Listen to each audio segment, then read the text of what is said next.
Totonno's. They're like super old school, so I really like them. There is, and like best I've had, John's of Bleecker Street in Manhattan is fantastic. And then I think the best pizza I've had on the planet so far is, I say this and it hurts me to say it because there's such a big battle between like New York pizza and New Haven pizza, but Sally's Abits in New Haven is like untouchable. They're so freaking good. And it's the same, but it depends. It's like, it depends on what style you like. You know, if you like Neapolitan style, it's different. You know, I'm a big fan of that, like brick oven, crispy crust. You know, I love that, you know, so I'm a big fan of that style, and Sally's does it, man. They crush it. I have not heard this rivalry. Can you tell us about this pizza rivalry that's going on? Oh, big time, big time. I mean, it's always like New York versus New Haven, Haven, Connecticut. They always claim they have the best pizza, and of course, New York style pizza is all over the place. But my rule of thumb is if I'm not in New York City, and there's a place like I live in Rhode Island, and there's places that claim like New York style pizza, don't go there because it's not going to be good. So I don't deal with any of that stuff. But yeah, I mean, I had never really tried New Haven pizza until a couple of years ago, and a buddy of mine was like, "I'm telling you, you have to go. You got to try it." And I went with a good friend of mine, and we were in New York City, and we went to John's of Bleecker, which is like my favorite spot in New York, and we like gave it a rating. And then the very next day, we went to Sally's in New Haven on the way up, and we compared it, and I was like, "Wow, it really is better." You know, just a little bit, but it's better. That's okay. Good to know. Next time I'm up in that area, I'll check both of those up. Yes, sir. If you owned a liquor company, brewery, winery, or coffee shop, which one would you own, and what would the name be? I would probably own a coffee shop because I don't really drink, so I wouldn't really know what to do with a liquor shop or like a liquor store or anything like that. So, you know, I very, very rarely do I have any alcohol. I just don't like it. I had my fair share back in college, so I'm done with that phase of my life. So yeah, it'd probably be a coffee shop, and you know, maybe it'd be called like Turbocharged Coffee. I was hoping you were saying it because I figured it'd be Turbo. Yeah, that'd be pretty dope. That'd be pretty dope. Yeah. What are 3 things people would not expect from you? 3 things they would not expect. I mean, I love my cats. I'm a cat guy, so I love all animals, but I've had cats my whole life. So I think that'll change when I have time and room for a dog. I would love to own a dog, but yeah, definitely a cat. I don't like peanut butter. I think it's disgusting. Peanut butter is vile to me. Now, is it any nut butter or just peanut butter?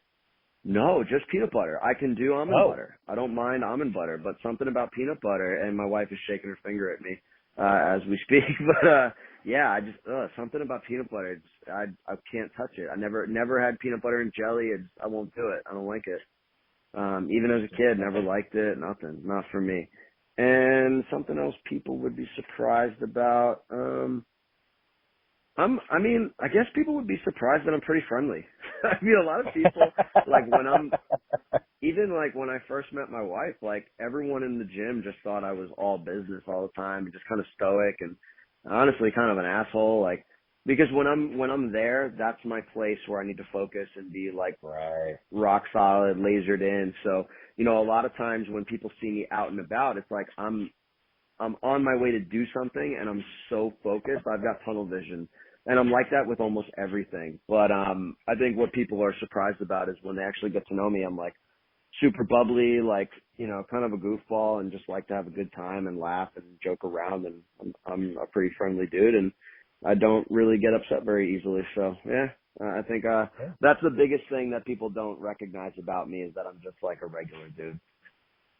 I think that's what's most fascinating about, well, me doing these podcasts and then also like all the behind the scenes, like documentary style stuff that people are seeing of fighters is that they're not all just fucking like brutes that want to murder everybody. They're like the nicest, we get a bad rap. Funniest. Yeah, exactly. I'm just like, come on, people. Like it's so funny to watch. Well, think about it, right? Like this is the stuff that's great because you're getting me in a time where I don't have a fight coming up. I don't have anything going on. It's the middle of the day. I'm just kind of chilling. So this is like the perfect explanation of seeing who I am. But 90% of media is the week leading up to a fight when I'm ready to kill somebody, or on fight night. And like you see me in the ring cage pit doing battle, right? And then immediately after, when all those emotions are flowing and we're still like kind of vicious and stuff, and people are asking us about the fight, things we just did. It's like, of course it sounds violent, but yeah, but it has to be. And like then it gets to cool down, and you get interviews like this, and we're talking about coffee and my cats, So I appreciate it. Yeah. I love showing that the human aspect of all people in general. So I do love that as well. Yeah. Who inspires you? A lot of people. I think if I had to, make a short list of people that I'm super inspired by, my brother's always been a big inspiration of someone who said they were going to do something from the time he was little and has accomplished that and stuck by it. He always said he wanted to be a doctor and, worked his ass off to get to that point, and now he's doing great things. So, he's been inspiring to me.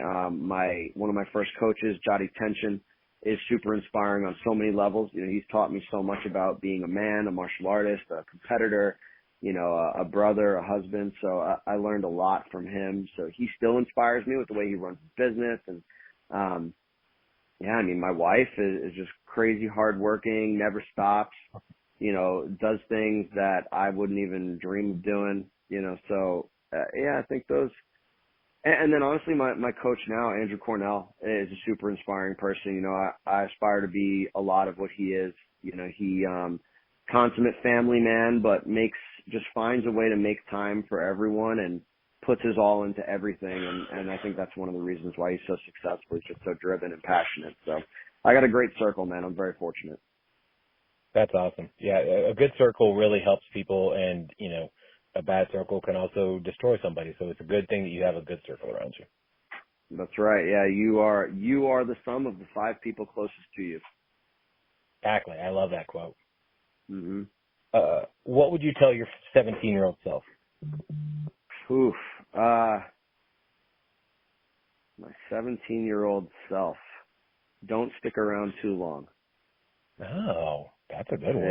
Yeah. I'm learning a lot about myself now through therapy, that I've always been a people pleaser, and I found that in a lot of areas in my life, I've stuck around way too long for no one's benefit.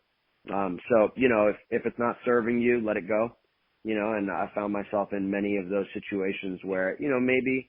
Everything happens for a reason, and I'm where I'm at now because of all the experience I've had. But in knowing, like, if I would have had that future knowledge, I would tell my 17-year-old self, like, don't stick around too long.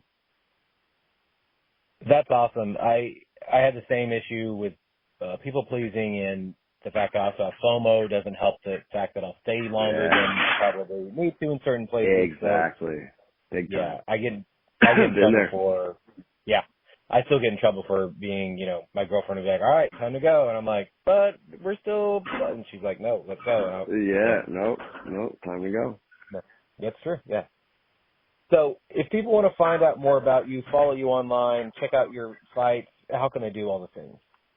Yeah, best way to reach me online or just check out some great content is my Instagram. That's where like 99% of everything gets done. So it's at Ross_Turbo_Levine.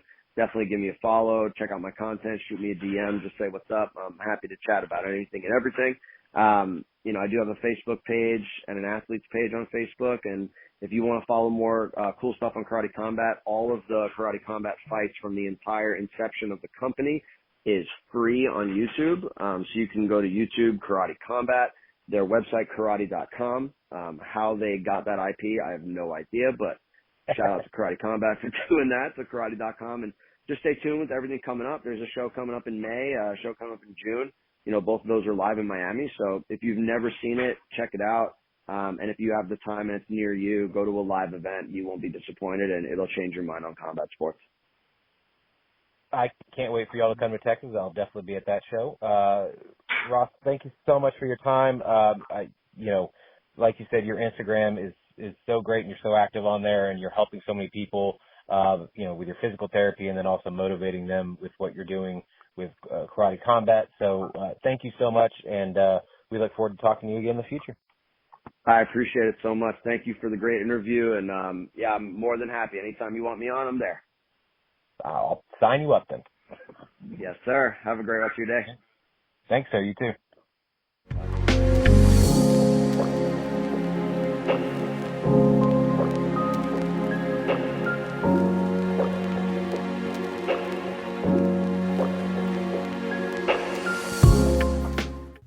Thank you so much to Ross for being on the show. I told you that bed question really threw him off, and you got to be paying attention to certain things to really ask these questions. And I am, as I said, a size king when it comes to beds. I want the biggest bed, and one day I will own an Alaskan king, and I cannot wait for that one day in the future. I'm just putting it out there like The Secret. You just have to put it out there in the universe, and it will come out to you. It will come back. So again, thank you to Ross for being on the show, and of course, Retro back. Thank you, Maddie, for being on the show as well. One day I'm going to have both of them on, and I can't wait to have that. That'll be a fun conversation. So again, make sure to sign up for our newsletter so you get to find out even more about Ross and our future guests. You even get a little preview as to what you can look forward to on this show, and you get some more fun facts. So that's always great. So make sure to sign up for the newsletter, all about your favorite podcast. It's all about beer, coffee, booze, and Brewsers.